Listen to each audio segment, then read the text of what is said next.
Hello, everyone. Namaste. My name is Prabhakar Chitrapu, and I will be making a presentation on Thyagaraja to you all. Uh, First of all, before I begin, I'd like to thank Sharada Garu for giving me this unique opportunity, and I'm very grateful. I hope to share with you my appreciation and my understanding of Thyagaraja and his works during this presentation. This event, this set of events apparently is titled RAMA BHAKTI SAMRAJYAM. So, and I think it is quite fitting to refer to Thyagaraja as the emperor of the kingdom of Rama Bhakti, or devotion to Rama.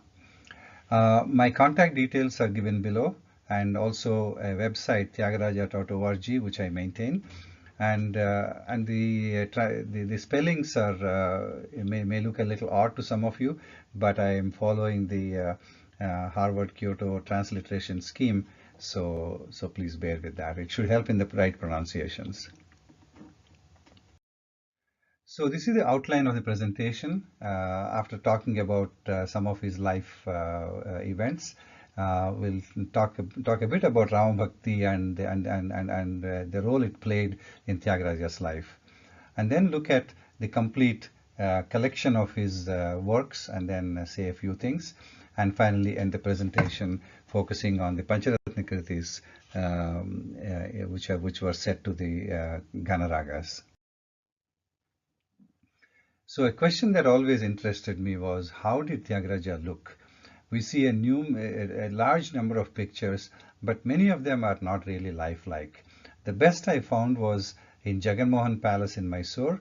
Interestingly, the plate below also shows that it was painted by one K. Keshavaya.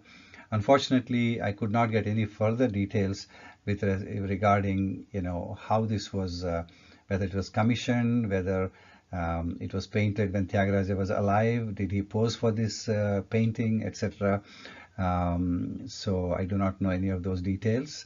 But what I do want to point out is that this is a very lifelike picture, and it's not overly simplified like in many pictures that you see today. Zooming in on his face, you can see there is a fair amount of sternness in his face. There is no smile. He has a penetrating look into your eyes, and apparently that was indeed his character of character of Thyagaraja, his personality, I mean.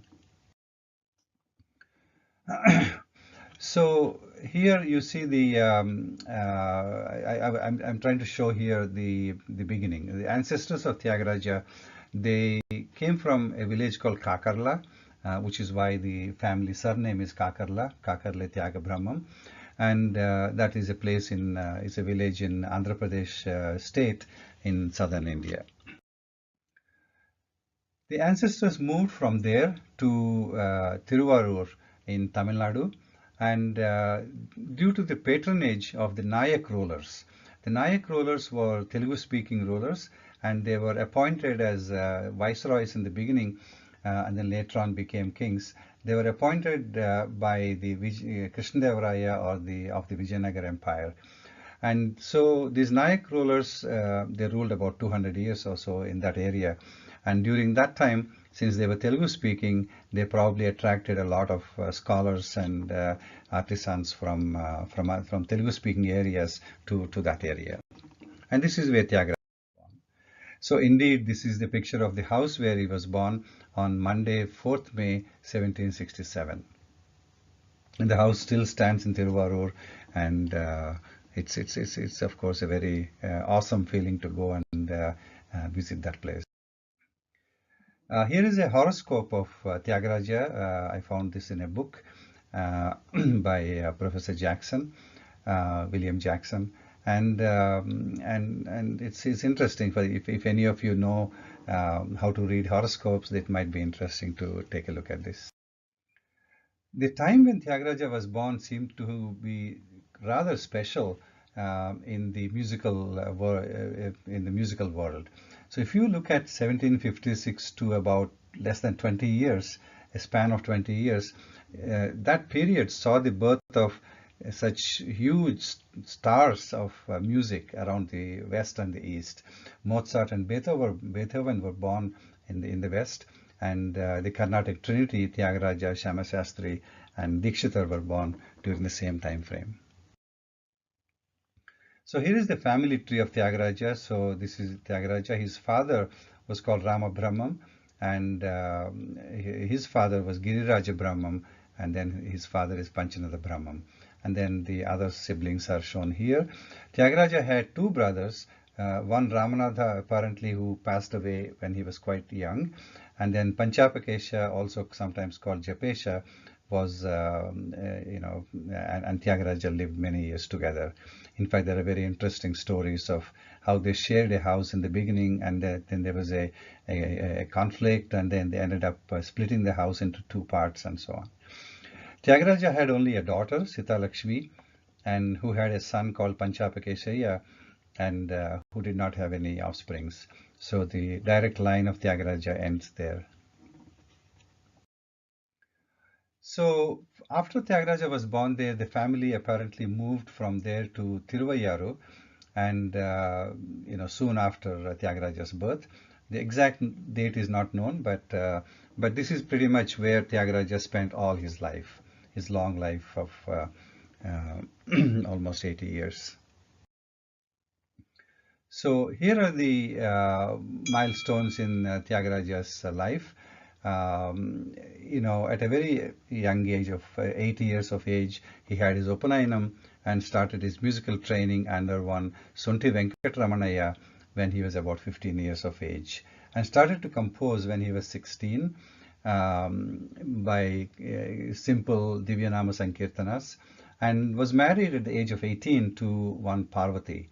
Unfortunately, she passed away only after 4 years after marriage, and then Thyagaraja married Parvati's sister called Kamalamba, and they lived a long married life.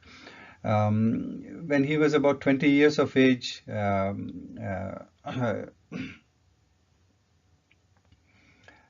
he passed away. His father passed away, and then soon after that, when he was 37, his mother passed away, and then towards the end, when Thyagaraja was 79 years of age, his second wife, namely Kamalamba, passed away, and Thyagaraja himself attained Siddhi when he was 81 years of age on Wednesday, 6th of January 1847. And that is the day that is celebrated, of course, as Tyagaraja Aradhana around the world now.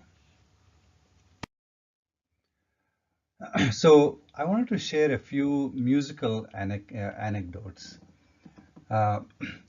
So probably one of the most significant incident is one where Tyagaraja apparently had had seen Narada. So in other words, Narada actually came in a disguised form as a old Brahmin, and actually to visit Tyagaraja, and actually presented him a book called Swararnavam. The Swararnavam is supposed to be a musical treatise which Tyagaraja studied, and after that his creative output just exploded. This book unfortunately does not exist right now, so we do not have any copy of it. So it is somewhat of a mythical nature almost. But there are some evidences, even internal to Tyagaraja's works, which basically make us believe that this is indeed a true incident. For example, Tyagaraja composed about 5 Kritis, pancaratna-s. Pancaratna means 5 gems, on Narada, and I have given a list there. And in one of them, which is Srii Narada Muni Gururaya Kanti Enati Tapamo Gururaya. So in this Kriti, you can almost see an internal evidence, because, for example, in the first charanam, he actually says, "Today I saw the respected Guru to my eyes' delight." Of course, one can argue it can be a figurative expression, but that's the closest it comes to, the incident being true. And also, in all how repeatedly he refers to Narada as a respected guru with a lot of reverence. So he almost treated him as his teacher, from whom he got the musical knowledge. Sri Rangam incident. So apparently once when he was in visiting Sri Rangam, the Ranganatha Swami celebrations were going on, and where there was a Radhotsavam, the festivities where the chariot is being drawn, and this was and then he composed a song called Raju Vedale in Todi Ragam, and then apparently at one point suddenly the chariot stops, and everybody was wondering what was happening. And then someone said, had the idea that some devotee, is here, and sort of the Lord stopped for him to come and see him. So then Tyagaraja, they go and fetch Tyagaraja, who sings the song Vinarada Na Manavi, and then O Rangasai, which of course is a huge song. Regarding Ananda Bhairavi Kritis, there are only three songs in 3 or 4 songs. There is a fourth one, Ni Balama, Nama Balama, which some people agree and do not agree that it is of Tyagaraja. But anyhow, so there are only 3 to 4 songs in Ananda Bhairavi, and the story behind this is that there were certain Bhagavatars of sort, the Tribhuvanam Swaminatha Gurukul. They apparently were famous for Ananda Bhairavi rendering, and so at one time they came and they sang some songs and then impressed Tyagaraja. And Tyagaraja, as a result, said he was very pleased and said, "Okay, you can ask for anything that you like." And then these people, they actually said, "Can you please not compose any more songs in Ananda Bhairavi?" And that was, in my opinion, a very shrewd request. And the reason for that was apparently because that let's say the dynasty or clan or the family was famous for Ananda Bhairavi songs, so they wanted to be known as people who are famous for Ananda Bhairavi Kritis. And I suppose also, if Tyagaraja stopped composing in Ananda Bhairavi, people probably would wonder why, and then that way their family story becomes immortalized. Whatever the reason, that's the story behind it. Then the Nanupalimpa in Raga Mohana is a well-known incident. When his daughter was getting married, one of his favorite disciples, Valajpeta Venkatramana Bhagavatar,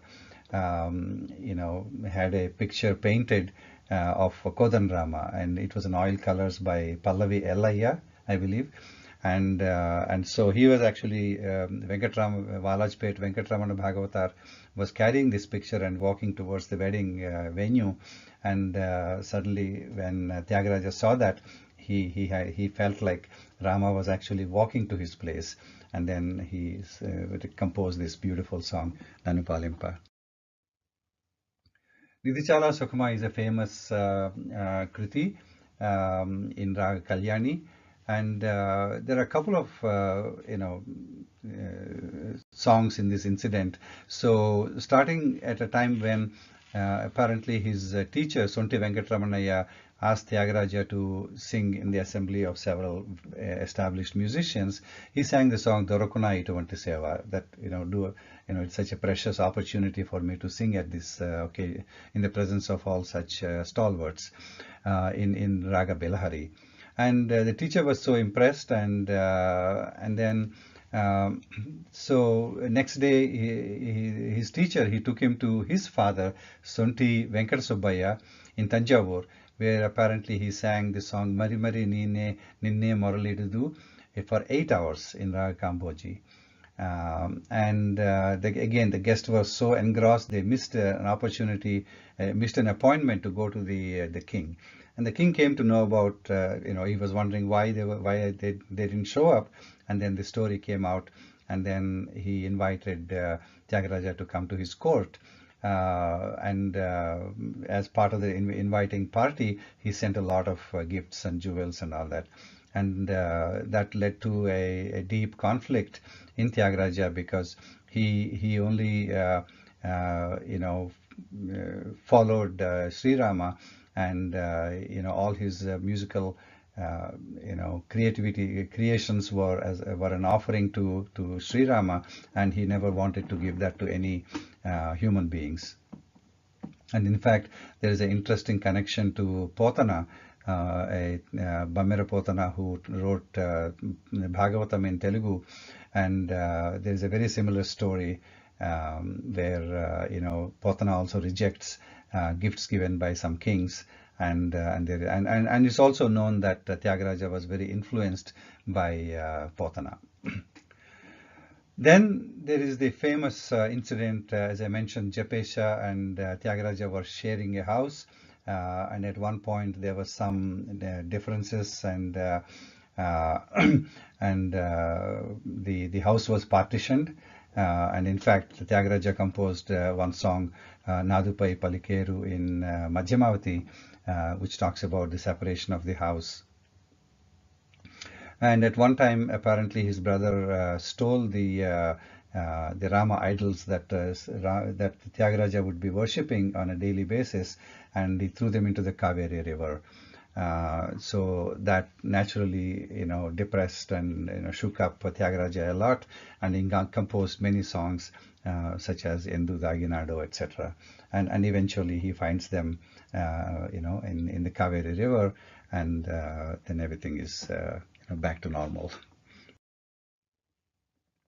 Okay, so that's about his life, and now I like to briefly go over Rama Bhakti. Tyagaraja, in my mind, he stands for two things. One is musical genius.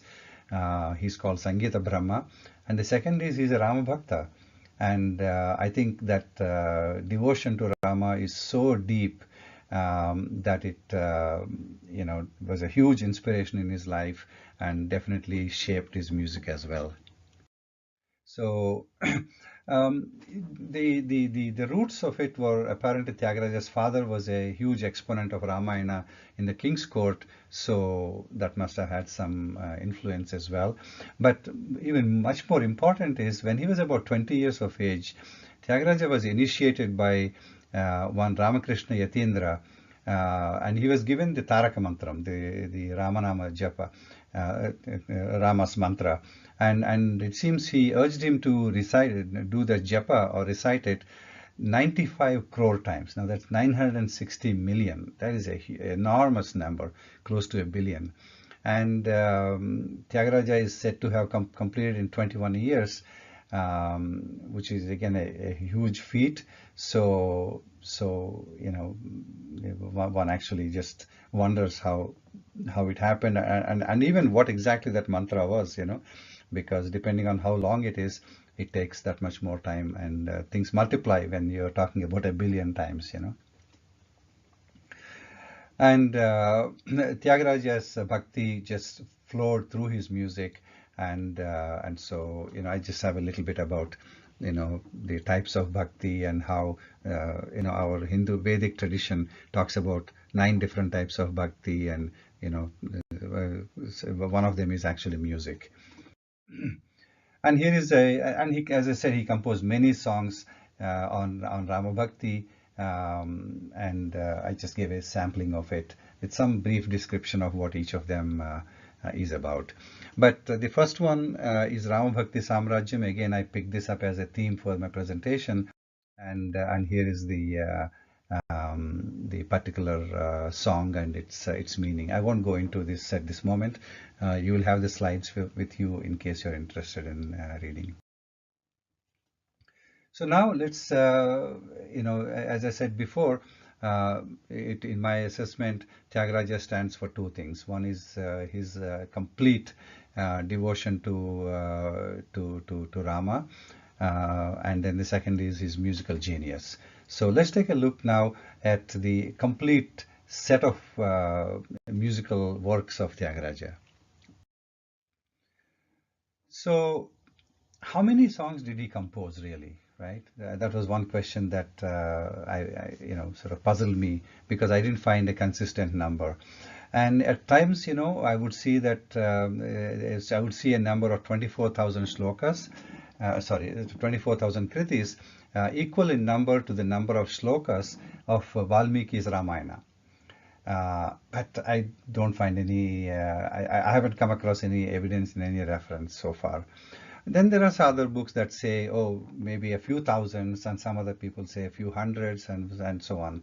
So it was a very unsatisfactory situation, at least years ago, when I started to get interested in Tyagaraja's works. And so I referred to many of them, and I tabulated, all the songs, and really it comes to 729. And I've referred to several repeated sources. Now, there is also a list of about 30 kritis or compositions which are supposed to be of a doubtful authenticity. Some of them are apparently were established to be, not Tyagarajas. There was solid evidence that they were not his compositions, and the others are somewhat suspected. And it's a very interesting question to sort of dig a little deeper into. How did what is the basis for suspecting these 30 kritis? So in any case, 24 of them were listed in the T.K. Govindarao's book, and then there are 6 others also which are supposed to be suspect. So we're looking at 729 or 699, depending on whether you include those 30 or not.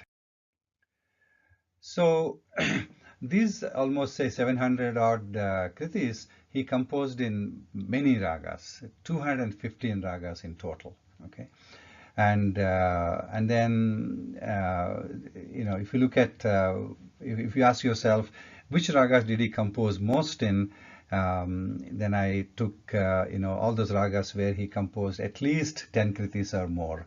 And this is the graph. So Begada, Darbar, and Mukhari, and Sahana, he composed 11. And then, as you go further down the table, the number increases, with the highest being Shankarabharanam, 29 kritis. Now, Shankarabharanam also includes many simple songs, mainly Utsav Sampradaya kritis.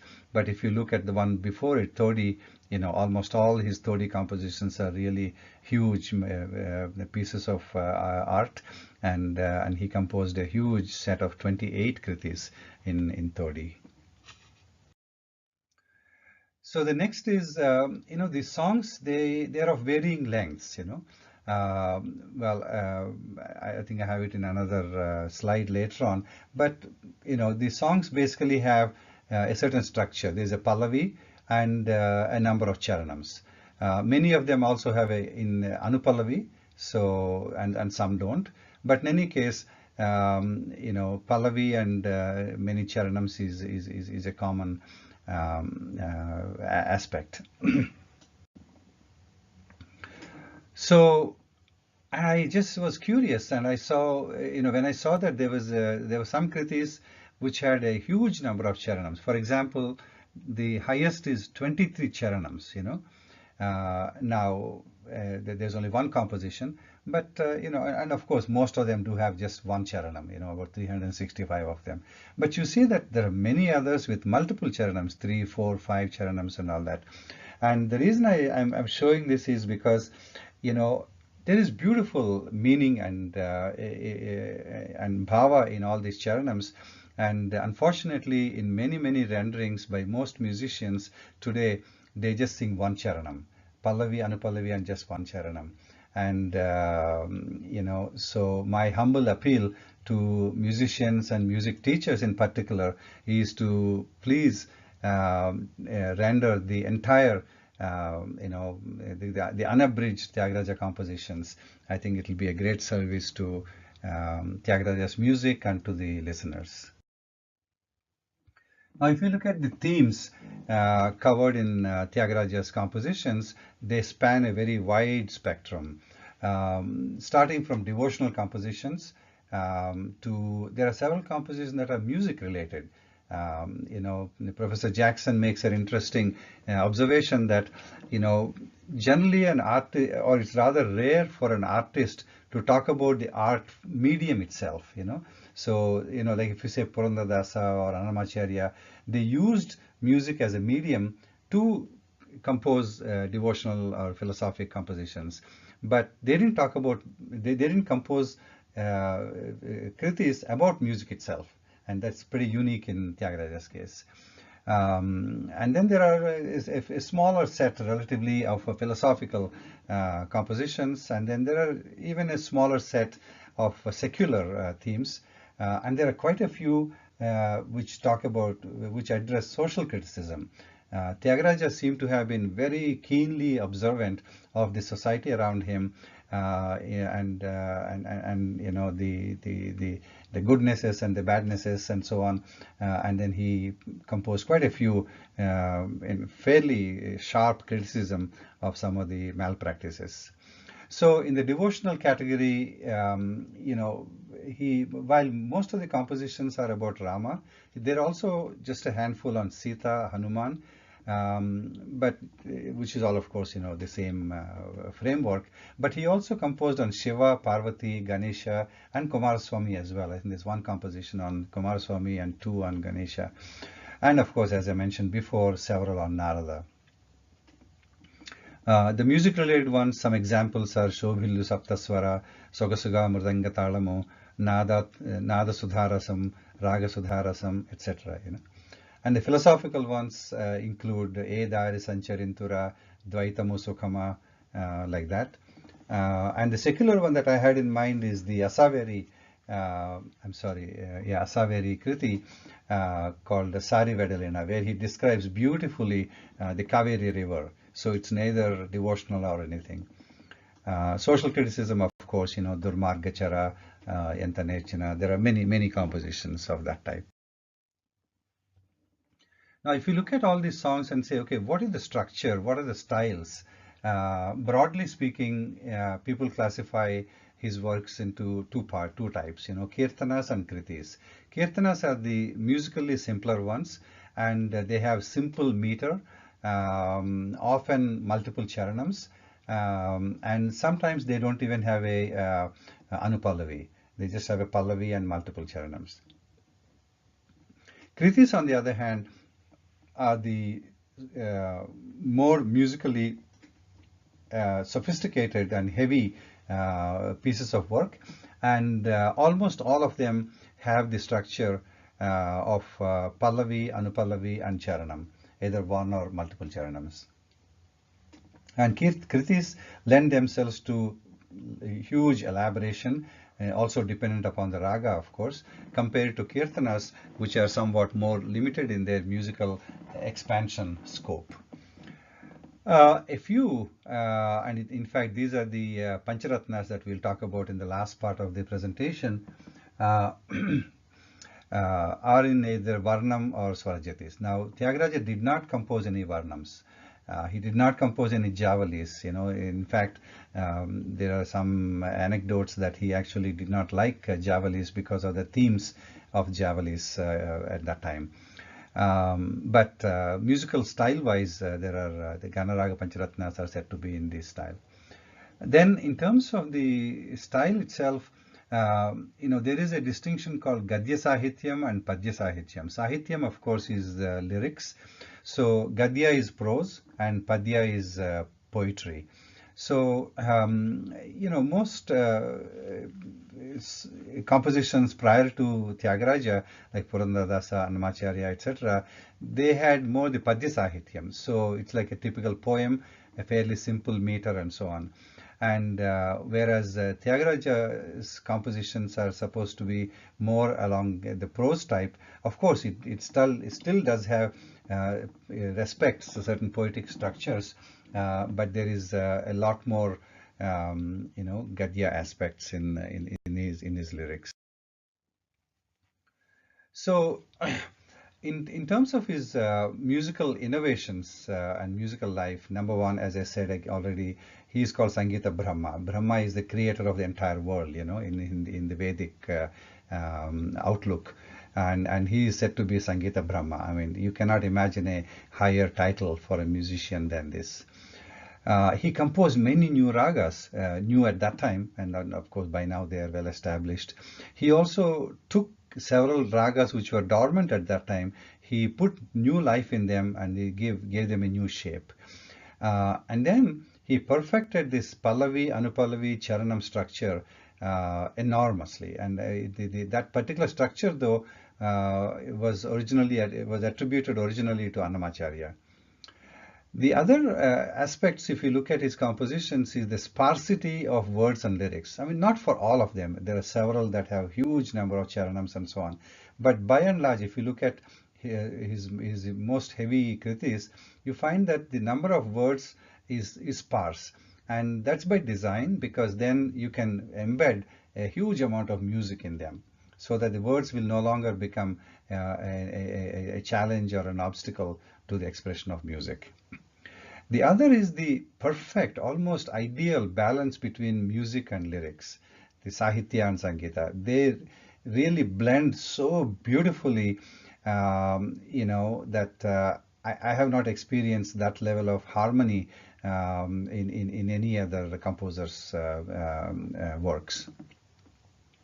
Sangatis, these are said to be an innovation of Tyagaraja, and this is, as you know, where a certain line is embellished multiple times, and Tyagaraja's life was filled with music from the time he was little till the end.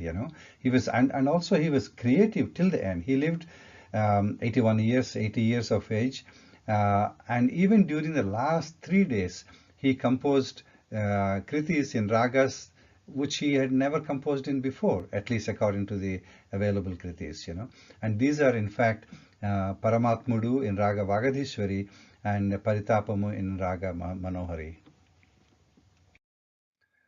Now, if you look at, again, the set of all the 729 or the 699 songs, you can put them in different groups. The Utsav Sampradaya Kritis, which are, simpler songs and well suited for group singing. And he composed 3 musical dramas, Nauka Charitram, Prahlada Bhakti Vijayam, and Sita Rama Vijayam, which is not available. Only 2 are available now. And then various pancaratna-s. Pancaratna-s is, as I mentioned, 5 gems, right? A sets of 5. Sri Rangam, so he composed 5 when he was visiting Sri Rangam. Tiruvattiyur on Devi, and Kovur Pancharatna-s, Shiva and Parvati, and Lalgudi Pancharatna-s, again some on Shiva and some on Parvati.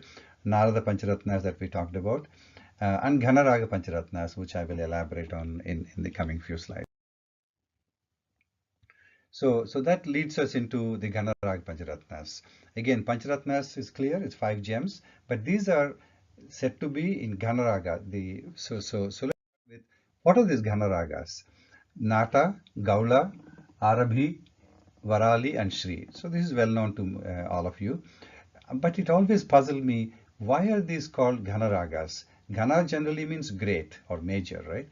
But if you look at the current times, and if you ask the question, what are considered huge, heavy, or major ragas, people might say Todi, Shankarabharanam, Kalyani, Kamboji, Bhairavi, etc., etc., and not so much that Gaula or and so on, Srii and Arabhi, they are considered, not as heavy as these Todis and so on.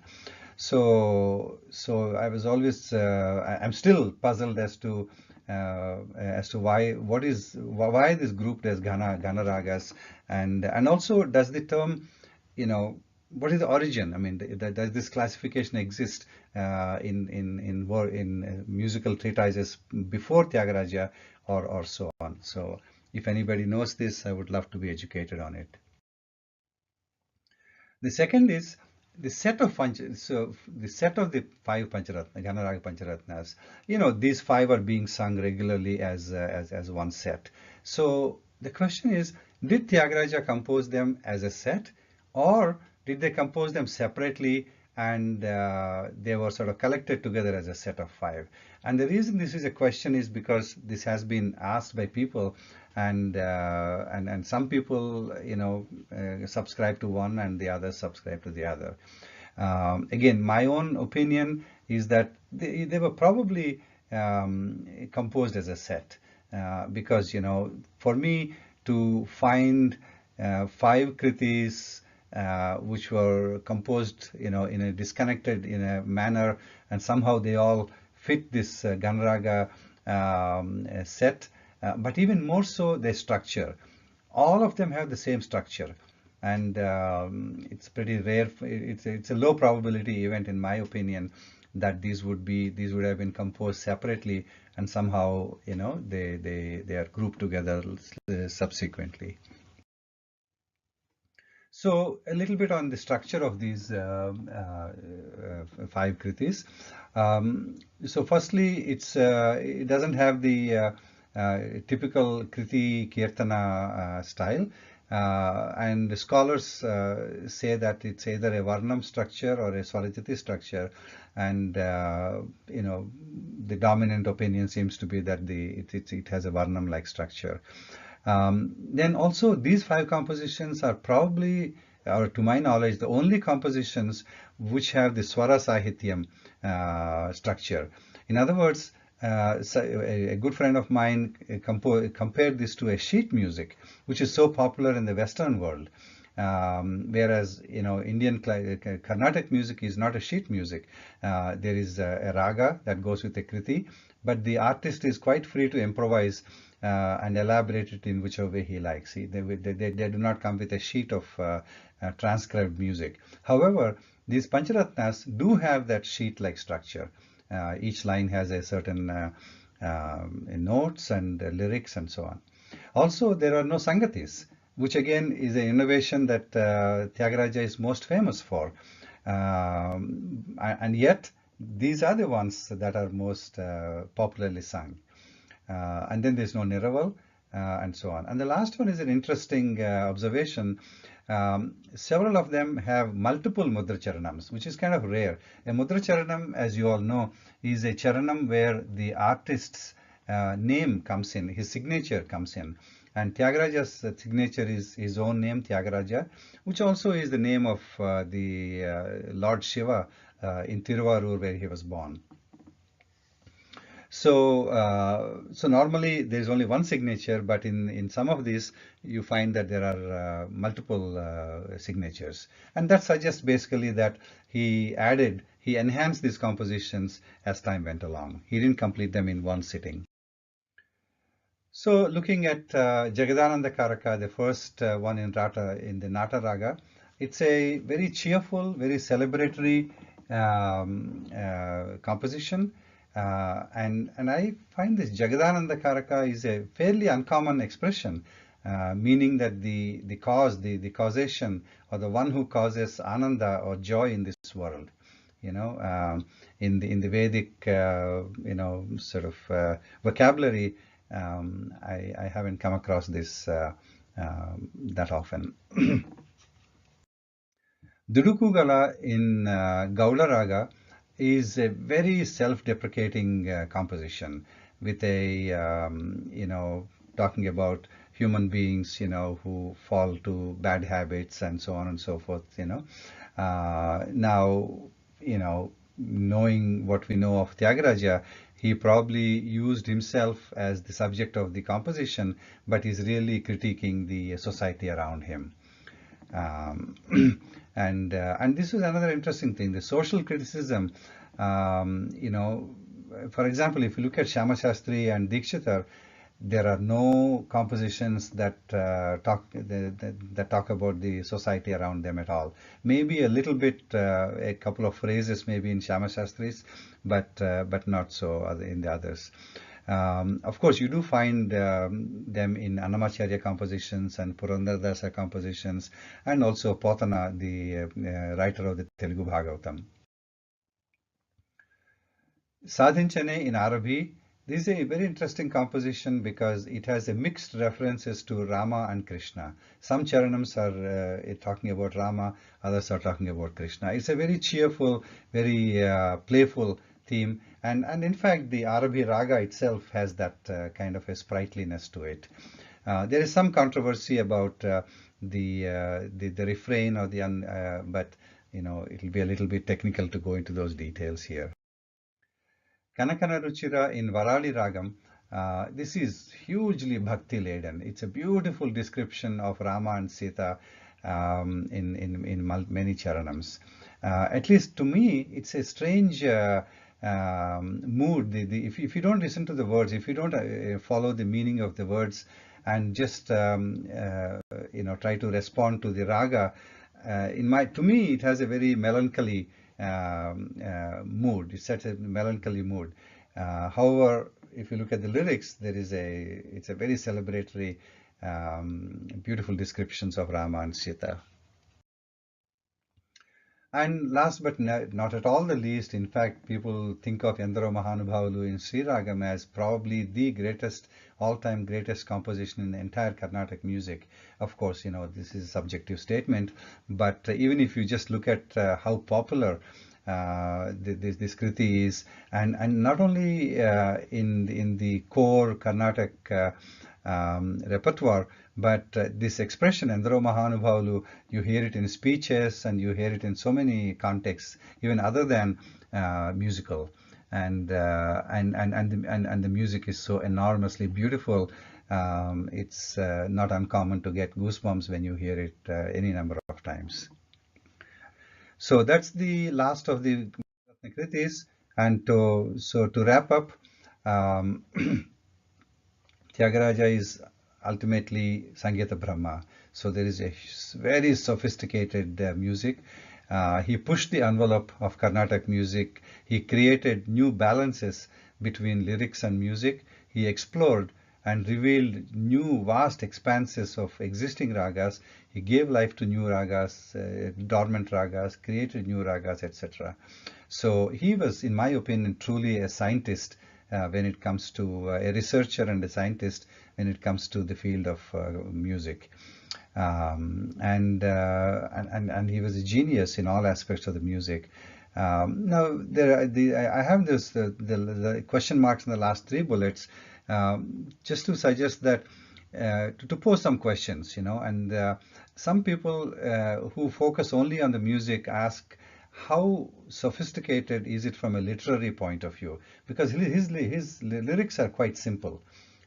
So there is some discussion, debate about that. The second is, again, as I said, the matching between the mood and the music. The Kanakana Ruchira, for example. The last one that I'd like to put in your minds is the flow of thought. If you look at how the meaning is expanded from the Pallavi to Anupallavi to Charanam, sometimes I do not find a very smooth connectedness there. Maybe because he was putting more focus on the music, I do not know. But of course, none of these take away anything from the enormous beauty and expanse of his music.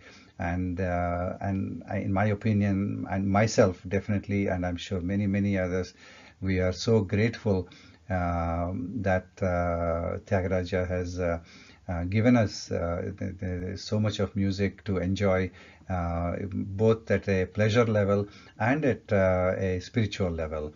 In fact, his Kriti Gitardhamu, Sangeetanandamu, he says his music combines the meaning and the depth of Bhagavad Gita and the beauty and the happiness given by Sangeeta. So with that, I'd like to close this presentation. I'd like to thank you, Sharada Garu, and thank you all for giving me this opportunity and listening to this presentation. and I'm deeply indebted to all of you.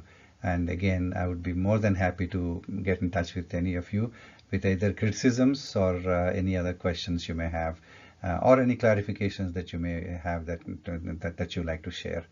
So thank you very much, and with that I will stop the presentation.